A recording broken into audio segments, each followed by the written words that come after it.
So we get about 18 inches of precipitation a year, half of it's snow, half of it's rain.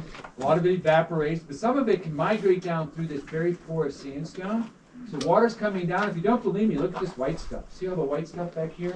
And you saw it on the way down. You'll see it all over. We call this sodium bicarbonate or calcium carbonate. It's a salt.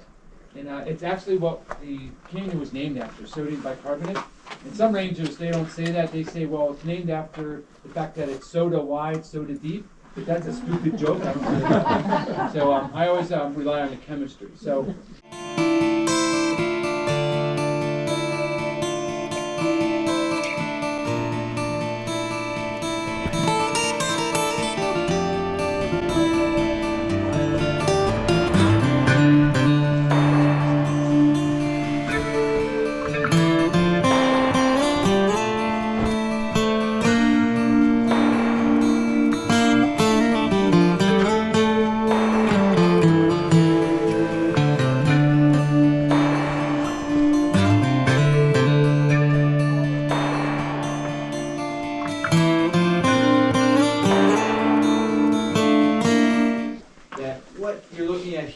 Constructed in the 1240s, and then there's a change in the 1270s. How do scientists know when construction happened? Anybody hear that story? So some folks think, carbon dating, maybe pollen dating, but there was a science developed right here in the Four Corners called dendrochronology. So they're looking at tree ring data. So when that became popular, the scientists flooded this area, and we have hundreds of samples. So they're coming in and they're sampling the wood. I see little white plugs that are in here, and you guys can see the white plugs underneath this balcony. So if you're a scientist, you're taking a piece of wood out from the viga, and it's about this size, and you're looking at the tree rings, because every year you have a tree ring. And if you see tree rings that are really close together, maybe 4 or 5 of them, what do you think that infers? No, that's a drought. Yeah, and then they're looking, hey, they're really spaced apart. We know it's a good year, 4 or 5 good years. And then if you see a black mark, could be a forest fire, beetle infestation, a lot of information just from looking at that plug. But they bring that back to the laboratory, and in the laboratory, they have tree ring data. It's all lined up on a bench, and they compare your sample to it, and they'll say, oh, fits right there. That log was cut in 1242. And then, so they know when the tree was cut, and they can guess it was probably used that year or the next year. They average them out, and they know a lot of construction happened here, first of all, in the early 1200s, but then they built on top of that.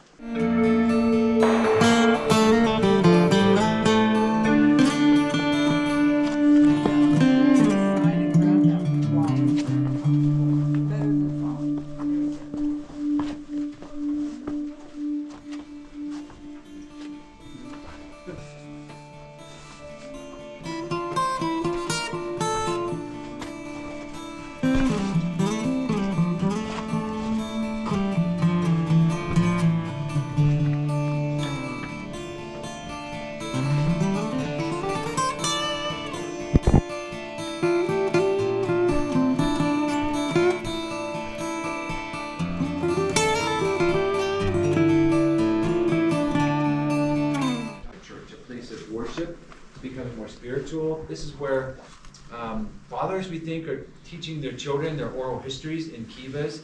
And if you go to a kiva today, remember those 21 modern pueblos? They all have kivas. And I've been at Picaris, which is a smaller one, but their kiva looks just like this. But you'd have a roof. So you have to use your imagination here. So this would have a flat roof, all the way flush with the ground surface here, and there's a hole right in the middle of the roof, and out of that hole is a ladder. And so you'd get in and out of your kiva by climbing up and down that ladder. And we have certain like features in all of the kivas we find in Mesa Verde in the Four Corners region.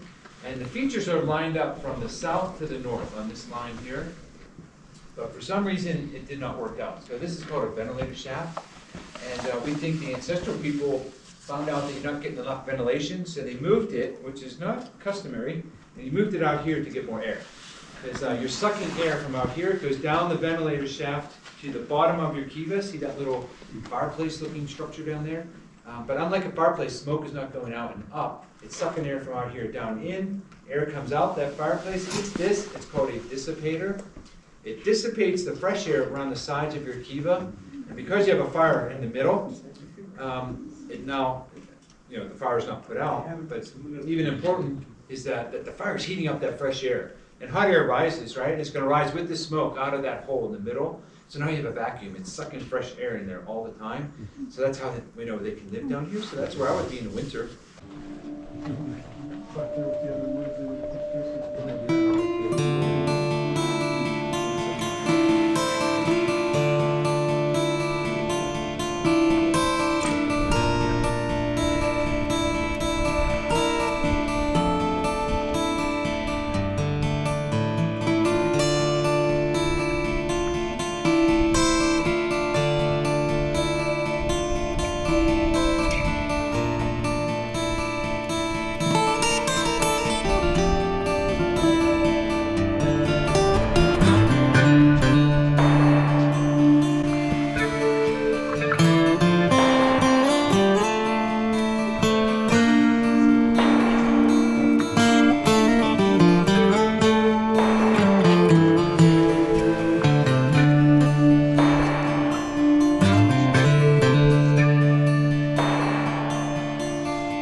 Good job, hon.